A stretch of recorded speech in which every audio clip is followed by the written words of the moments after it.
Hello everyone, my name is Aryan Bordia. My roll number is 20 AG 30009 and I am from section 3. So as per my DIY project, I have decided to learn how a starter works. So to get an idea, I'll have to disassemble it. So now you will see that there are two parts in this starter. This one is the capacitor and this is the glass rod. So this is a non-polar capacitor. It does not have marked positive or negative terminal, and this is a glass rod. So as you can see, if looked closely, one of them is fixed and the other one is curved. So we'll be understanding how is it useful for us.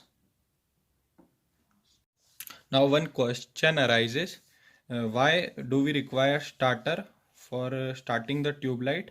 And once when the tube light is on, even if we remove the starter, why the tube light still remains on? So for explaining this clearly, I have drawn an electrical circuit to explain this properly. So this is the power supply, which is from nearly 220 to 250 volt, and this is the phase and this is the neutral. This is the tube light rod filled with a noble gas, and this is the starter. These are the glass rod filaments filled with neon gas, and this is the capacitor.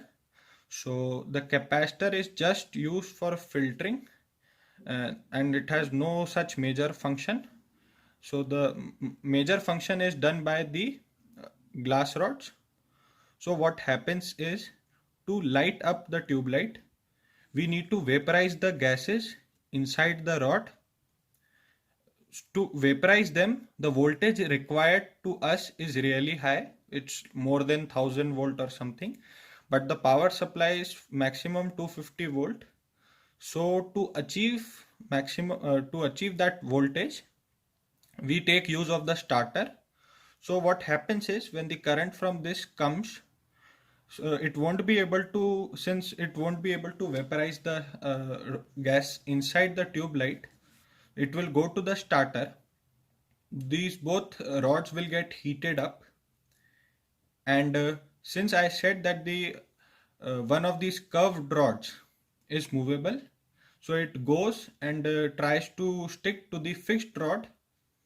Once they stick, they create a short circuit which causes increase in voltage across the rods of the tube light. So here are they. So now you can see these both rods combine, and they short circuit the voltage and increase the voltage across the tube light. So the voltage across the tube light increases suddenly, and it achieves a value which is enough to vaporize the gas inside the tube light, and now the tube light turns on.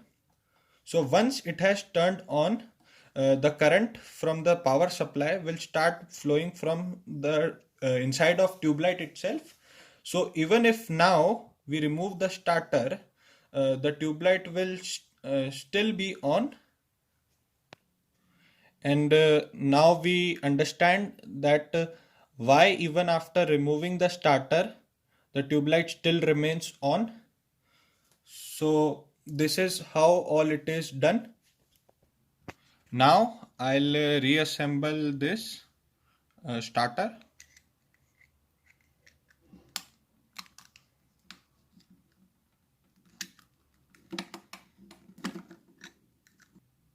So now I have reassembled it.